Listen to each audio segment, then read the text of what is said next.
Bonjour maître, comment Bonjour monsieur, allez-vous? bonjour monsieur Buffet. Ben, écoutez, ça va à peu près et vous-même? Ah, très bien, oui. Bon, Oui, bon, beau temps orageux dans le sud de la France, donc profitons-en. bon, très bien.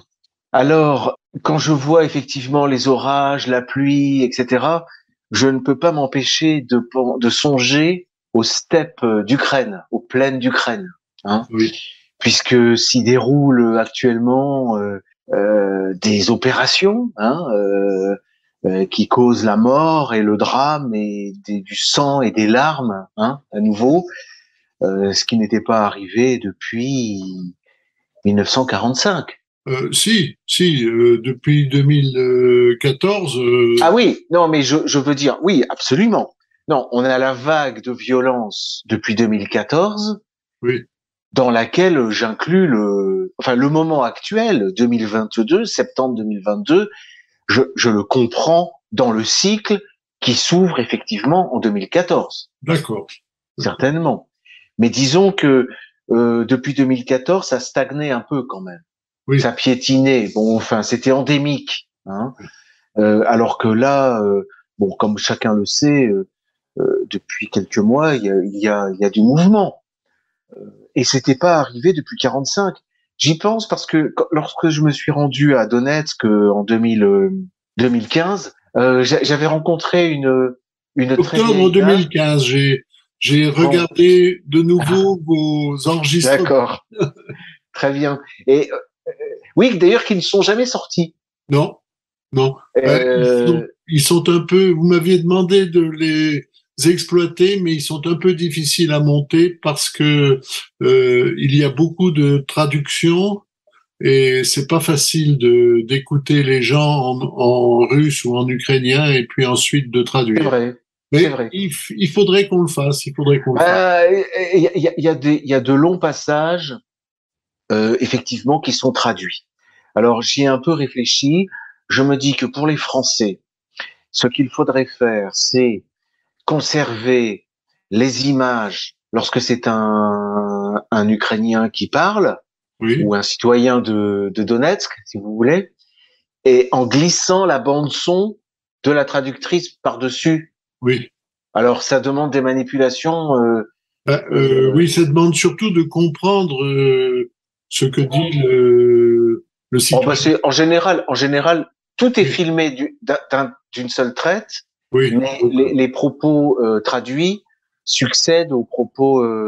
Bon, bah écoutez, Et d'ailleurs, je vais essayer. et vous pouvez d'ailleurs couper, évidemment, lorsque la traductrice traduit mes propres propos. Oui. Voilà. Donc, ma foi, cette émission aujourd'hui commence par une sorte de publicité, de réclame. Nous annonçons le reportage. Mais alors donc, je sais plus s'il y a des images. C'est fort possible Ah de si, cette vieille dame qui disait être une enfant de la guerre. C'est-à-dire qu'elle était née à peu près elle devait être née en 39 ou en 40, et elle se désolait sur ses vieux jours, de connaître à nouveau la guerre. Voilà. Alors, on peut pas s'empêcher de penser euh, à la terrible guerre de partisans qui a eu lieu à l'Est, hein, oui, avec toutes les accusations qui ont été portées contre l'armée allemande. Et alors j'ai été stupéfait d'une émission qui est parue voici 2 jours sur France Info, dans laquelle la journaliste, sur le ton habituel journalistique, est, était en train d'interviewer, comme on dit, des militaires ukrainiens, donc des militaires de Kiev. oui, Et le registre, c'était le pauvre militaire, le brave militaire ukrainien, qui, à cause évidemment de Poutine, se retrouve dans une guerre, des combats, où très vite il est déshumanisé. C'est-à-dire qu'en fait, le pauvre militaire se plaignait de n'avoir plus aucune empathie avec les victimes éventuelles ou avec la mort. Il disait avoir enterré son propre père sans émotion. oui, Vous voyez, donc il y a un effet et se plaignait-il, en mettant ça sur la faute du vilain Poutine, d'être devenu en fait inhumain. Oui. Et alors ça a enchaîné avec quelque chose vraiment je me suis dit c'est pas possible, je rêve. Le militaire se plaignait de ces méchants civils ukrainiens qui, lorsqu'ils occupent, eux, armée de Kiev, lorsqu'ils occupent un village, se montrent très peu coopératifs Ah bon. et oui, très antipathiques. Ah bon? Et oui.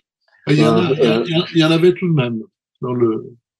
alors lui se plaignait de ce que la population civile n'était pas, ne collaborait pas en fait, Ah oui. avec le militaire ukrainien, et il se plaignait même de cette satanée population civile Oui. qui, au contraire, enfin, ça c'est d'après ses soupçons, renseigne les militaires russes. Oh, quelle horreur. Voilà. Donc c'est quand même, c'est quand même un schéma. Oui. Alors je sais même pas si les médias américains ont osé ça pendant la guerre du Vietnam, vous voyez. Oui. Oui. C'est-à-dire en arriver à défendre parce qu'il faut, vous avez bien fait tout à l'heure de rappeler 2014. Oui. Il faut quand même rappeler que depuis 2014 jusqu'à maintenant, les Ukrainiens de Kiev bombardent les populations civiles, hein, agressent la population civile avec des viols, Oui. des tortures, etc. C'est dans ce sens que ça se passe. Oui. Et voilà que on compatit. Vous voyez, enfin, franchement, quand j'ai entendu cette petite séquence, je me suis dit que là, la journaliste était allée au-delà des consignes. C'est Ah pas oui. possible. Ça Oui. me semble trop gros. C'est Et France si, Info, hein. Vous avez dit c'est c'était. France Info. Ah Oui, oui, oui, oui, oui, là, oui, oui. oui, voilà, vous allez Oui. chercher des informations. Ah La ben, France, je vais à la source, oui, c'est-à-dire France Info, France Culture, France Inter. Hein, oui, oui, oui. c'est là qu'on a à peu près bon, le ton du pouvoir, quoi, hein, du pouvoir. La voix de son maître, vous savez, le Voilà, chien qui écoutait dans le. voilà. Alors, bon, je laisse les auditeurs réfléchir et broder par eux-mêmes, hein, Oui, parce qu'évidemment, nous sommes sous la police de la pensée. Il est compliqué de raisonner en historien sur les événements présents. Autrement dit, nous n'avons plus droit de réfléchir, oui. hein, parce que la pensée consiste à faire des comparaisons, hein, et à revenir en arrière. Donc, j'en ai peut-être déjà même trop dit. Voilà. Voilà. Bref. Donc voilà pour l'événement qui m'a heurté ces derniers jours. Et au sujet de cette guerre entre guillemets, nous pouvons aussi évoquer les interventions très courageuses et pour le coup très intelligentes de Ségolène Royal, Oui, qui a été l'objet en réalité, de menaces de poursuite parce qu'une obscure association a communiqué et cette communication a été largement relayée dans les médias, comme quoi elle allait porter plainte contre Ségolène Royal. oui, Il était question, ça s'est dit un vendredi, je crois, d'une plainte qui était au stade de l'élaboration. oui, Aujourd'hui, sauf erreur de ma part, cette plainte n'a pas été déposée. oui, Et je crois elle en restera au stade de la réflexion. Ça n'ira pas plus loin. Mais vous voyez, c'est l'impact de la communication qui compte. oui, C'est-à-dire qu'en réalité, Ségolène Royal, sans doute elle-même, a dû être quand même atteinte, hein, par cette idée qu'elle allait peut-être se retrouver devant les juges. Et puis surtout, le message est passé. C'est qu'on veut pas voir une tête dépassée. Voilà. Je vous rappelle qu'elle a parlé de propagande et elle a mis en cause le fait que des crimes de guerre auraient été commis par les Russes à, rappelez-moi c'est dans les environs de Oui, Kiev. c'est ça, dans la banlieue de Kiev, oui. Oui, Butcha. voilà, c'est ça, Boutcha. Oui, c'est ça. Boutcha. Oui. Et alors, je rappelle que la contestation de l'existence de crimes contre l'humanité ou de crimes de guerre suppose qu'un magistrat, pour le droit français, c'est un magistrat, un tribunal national ou international, hein, s'est prononcé et a déclaré la culpabilité, hein, Oui, des criminels de guerre en l'occurrence. Bon, oui, donc on n'y est pas. Hein. oui, Je pour ne dirais pas l'instant. qu'on en est loin. Voilà, je ne dirais pas qu'on en est loin, mais on n'y est pas encore. Oui, Voilà. Donc a priori, mais vous voyez l'ambiance. oui, c'est ça, oui. C'est-à-dire que on est déjà dans des formes de procès médiatiques où la thèse de la défense est interdite en réalité, Oui. hein, et sanctionnée pour. Alors peut-être envisageront-ils, ma foi, la diffamation. Oui, Oui, enfin bon, écoutez, ils se débrouillent, hein. Mais en tout cas, ce sera pas la contestation de l'existence de crimes contre l'humanité oui, ça paraît tout de ou même, de crimes de guerre. oui, ça paraît difficile, oui. Et je répète, comme je le fais, enfin, il s'agit de toujours revenir un peu sur des idées qu'il s'agit de creuser et de, et de développer en fonction de l'évolution de la situation. Parler de crimes de guerre, c'est faire appel à de vieilles notions du droit qui avaient dans le droit précisément occidental, traditionnel, classique, ça je rappelle le travail de Carl Schmitt, hein, un Oui, cadre précis. Le crime de guerre suppose une guerre, déjà pour commencer, oui, une guerre au sens juridique. Et la guerre au sens juridique a beaucoup à voir d'ailleurs avec le procès. Vous savez qu'un procès se fait par déclaration, en somme, oui, oui, par déclaration de guerre. C'est-à-dire vous êtes convoqué devant le magistrat par un huissier qui vous transmet la convocation, vous voyez, hein. oui, De même que les armées à l'époque classique se faisaient des déclarations de guerre et quasiment se donnaient rendez-vous sur le champ de bataille. oui, Bon. Et c'est dans ce contexte-là où les civils sont tenus en dehors des hostilités. oui, On peut d'ailleurs leur reprocher de se mêler des hostilités oui. et on peut reprocher alors aux militaires Euh, de porter atteinte aux civils.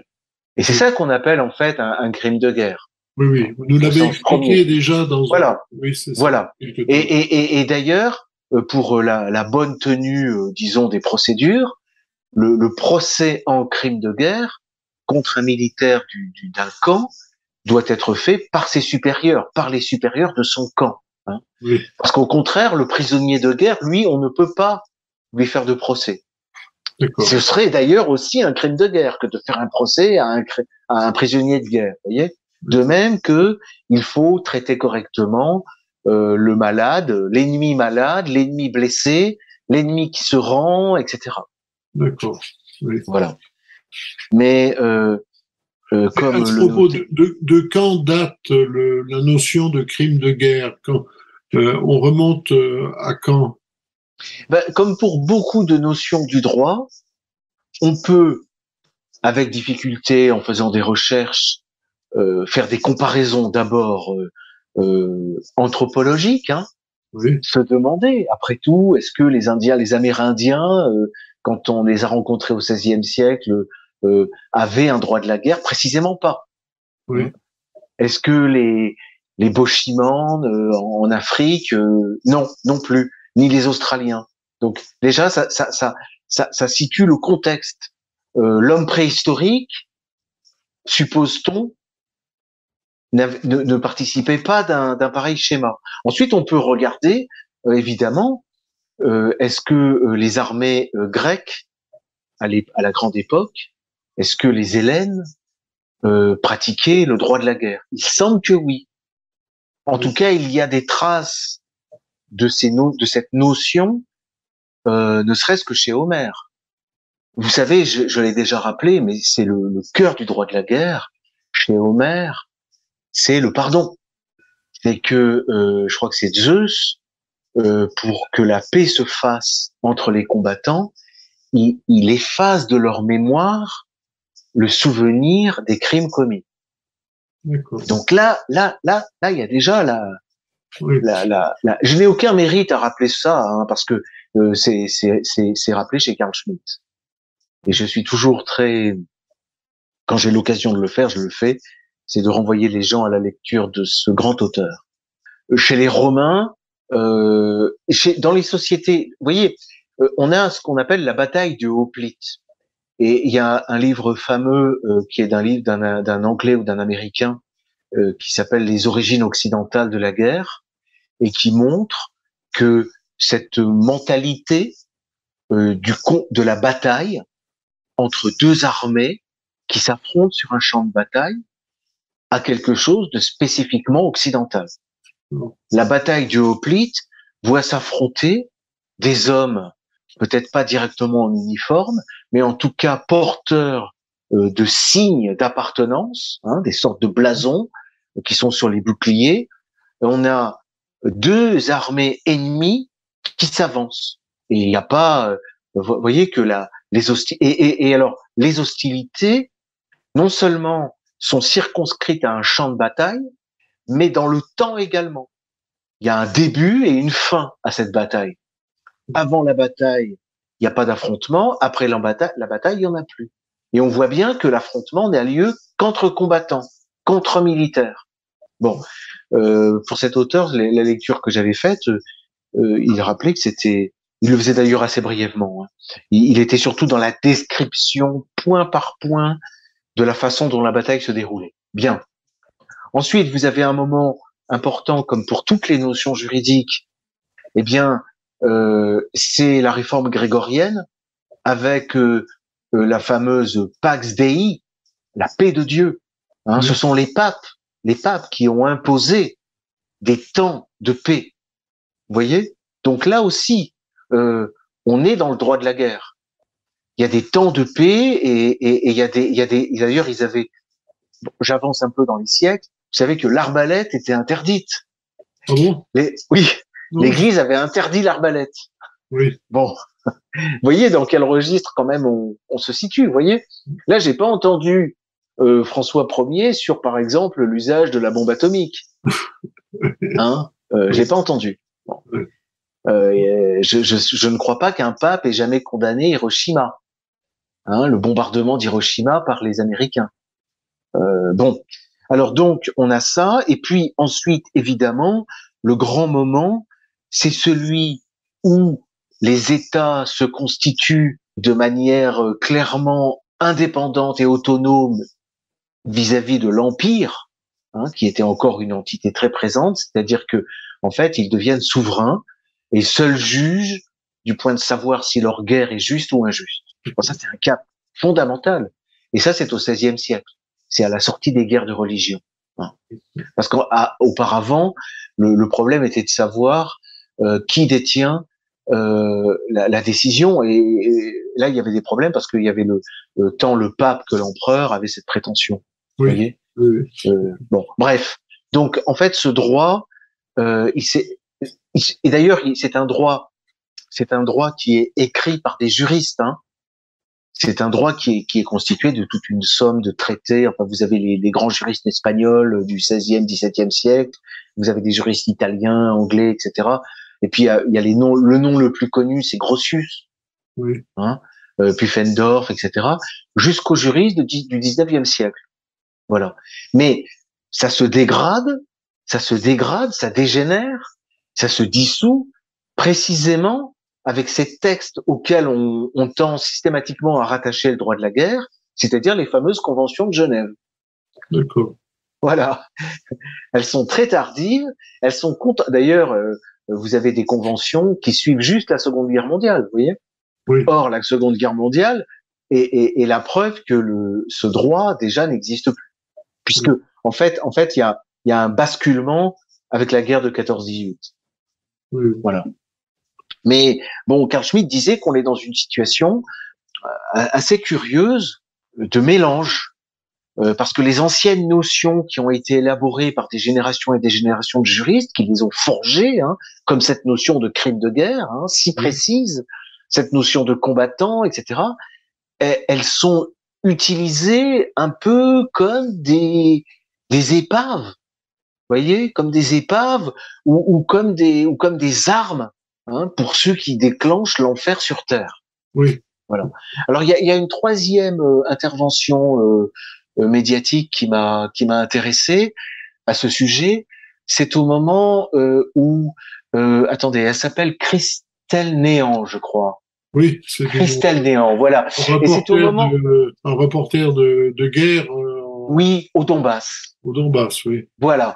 Et c'est au moment où vous avez eu ce recul de l'armée russe et de leurs alliés du Donbass, et puis cette avancée des militaires de Kiev.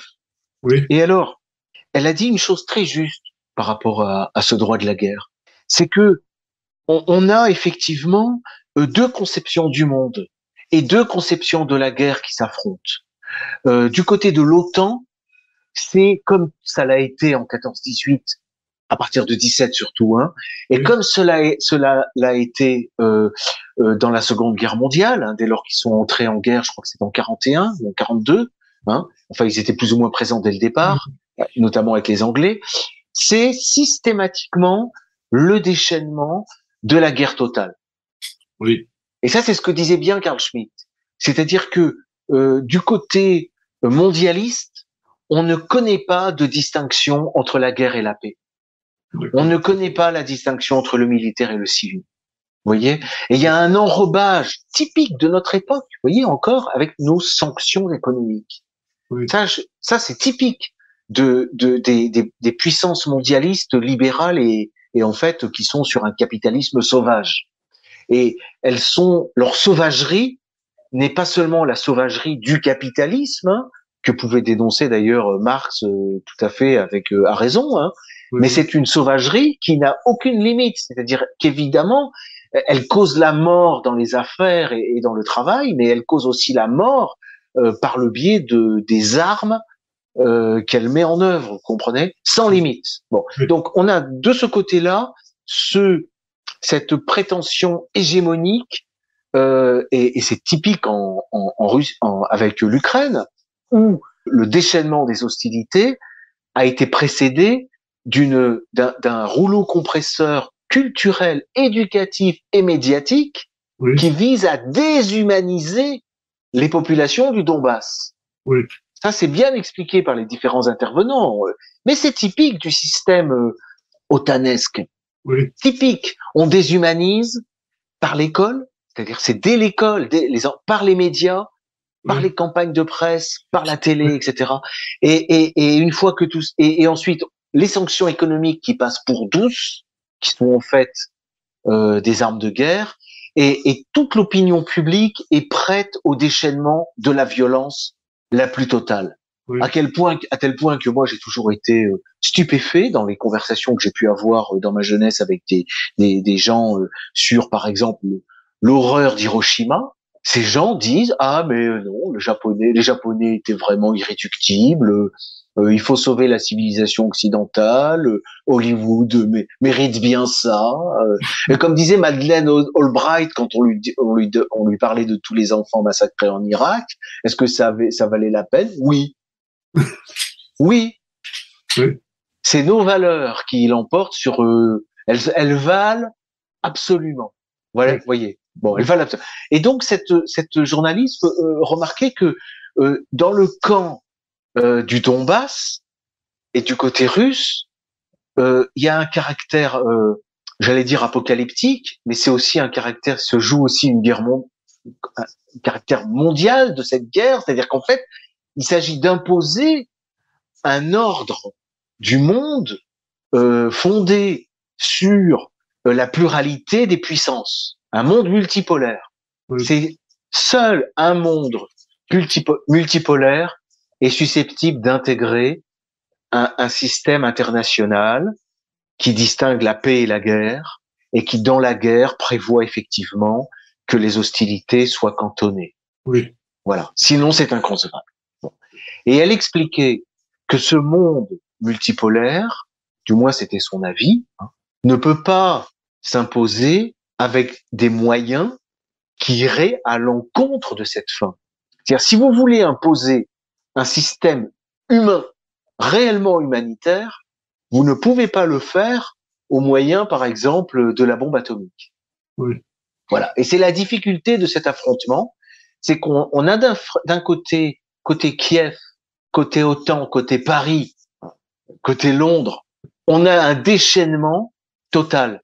Et la difficulté, c'est que du côté effectivement russe et chinois, il y a pas l'intention d'aller au déchaînement total. C'est pas le but, vous voyez. Et on voit bien qu'en réalité, même les forces du Donbass, des États du Donbass et les forces de russes, par exemple, vous voyez, on nous a bien expliqué, dans les différents intervenants nous ont expliqué, ils ne vont pas aller occuper les terrains où les populations sont des populations russophobes, hostiles, vous voyez, parce qu'ils se retrouveraient immédiatement dans un contexte qui serait contraire à leur entreprise.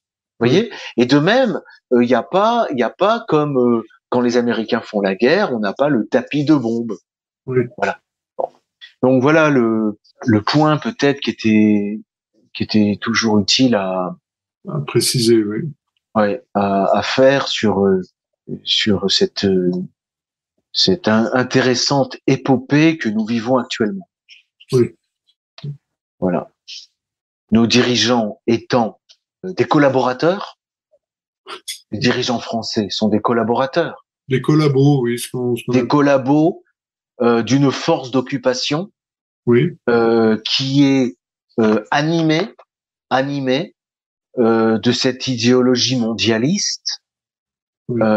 Mais c'est une idéologie mondialiste, il faut jamais oublier que elle s'incruste dans les esprits en faisant croire à la paix.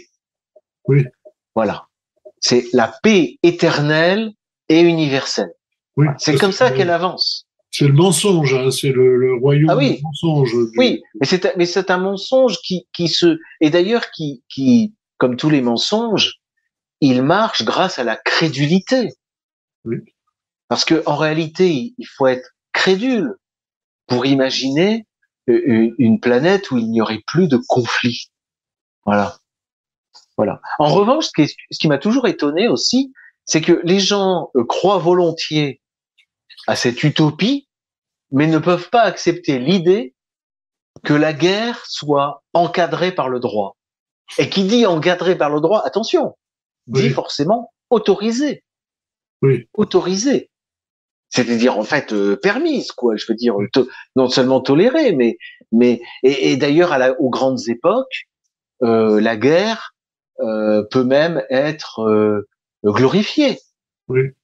Hein, normalement, c'est la voie directe pour atteindre la gloire, c'est quand même la bataille. Oui. C'est sur le champ de bataille normalement. Oui. Mais ça c'est le problème, c'est le manque de formation historique de la population. Hein. Depuis combien 50 ans, au moins plus de 50 ans, on nous impose une idée de l'histoire qui est loin d'être la réalité. Hein. Moi, j'ai vécu tout de même une époque où on apprenait l'histoire par l'histoire des batailles entre les États, entre la France et l'Angleterre, entre la France et l'Allemagne, entre la France et l'Espagne, c'était pas, et même avec l'Italie, c'était pas toujours très drôle. Hein, ça a pas arrêté de se bagarrer et on a suivi ça pendant des années et des années.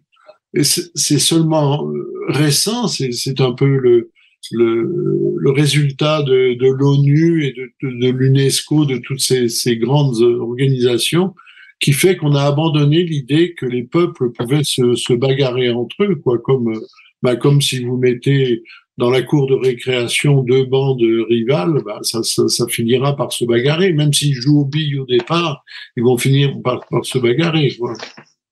Le jeu de billes est en lui-même déjà une bagarre. Oui, bien sûr. Parce que la conception classique peut aussi dégénérer d'un certain côté comme un jeu. Oui. Hein. Oui.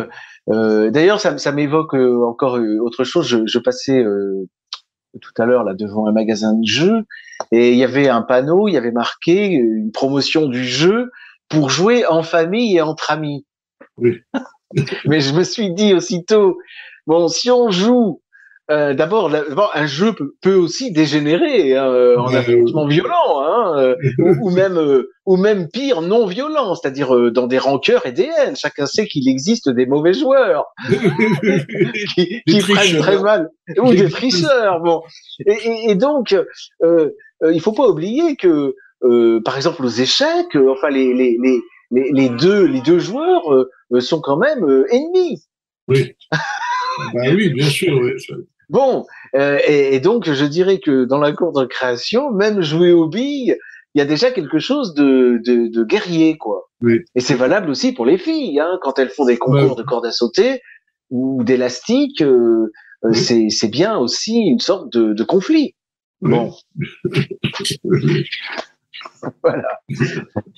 Moi, je cultive une philosophie réaliste, Oui. voilà, qui n'est pas pessimiste, mais réaliste. Oui. Oui, non, mais bon, il suffit de regarder l'histoire pour se rendre compte que des guerres, il y en a eu, et il y en aura toujours. On peut pas penser autrement. C'est obligatoire. Ce que disait Carl Schmitt, c'est que euh, toute cette idéologie mondialiste repose sur l'idée que la guerre, que la paix n'est plus qu'une question de guerre, c'est-à-dire que c'est toujours la dernière guerre, c'est toujours la der des der. C'est-à-dire on va avoir une bonne guerre totale et après on aura la paix. C'est ça l'idée. La guerre contre l'Irak, c'est faite au nom du fait qu'il fallait éradiquer le dernier dictateur de la planète. Oui. Hein, Oui. tous les États du monde étant censés se réunir, s'unifier contre un dictateur. Oui. On a voulu nous rejouer le cinéma avec Kadhafi et on Oui. a senti que déjà là, ça marchait moins bien puisqu'on a eu la Chine et la Russie oui. hein, qui ont Pas résisté. Voilà. Mais Schmitt disait, je veux bien que vous ayez cette ambition, mais pour l'instant, cette ambition, elle n'est pas réaliste parce que nous observons que nous avons toujours dans le présent des guerres, donc il faut quand même en tenir compte et les régler ces guerres. Oui. Et quant à votre ambition, elle ne fait que déchaîner des guerres d'autant plus sanglantes. Donc jusqu'à quand? Voilà, jusqu'à quand? Oui. Oui. D'ailleurs, il faut noter le caractère que cette guerre totale se manifeste, comme je l'ai dit, hein, aussi par la propagande médiatique, par l'éducation, etc. Et je note que depuis, depuis quelques années, pas depuis si longtemps, on a une montée de la propagande, en réalité une propagande qu'on pourrait dire raciste pour le coup, hein, contre la Chine.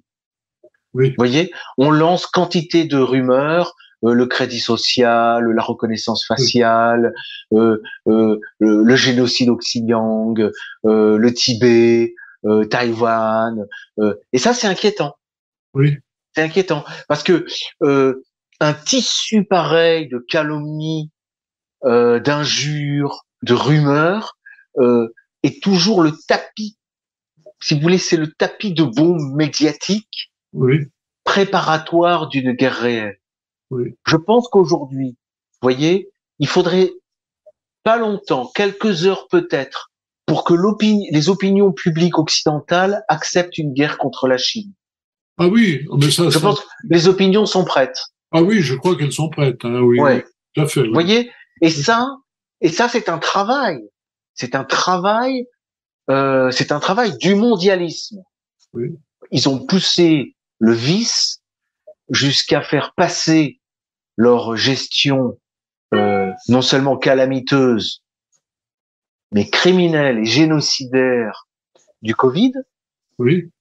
à mettre ça sur le dos des Chinois. Oui, oui, oui, bien sûr.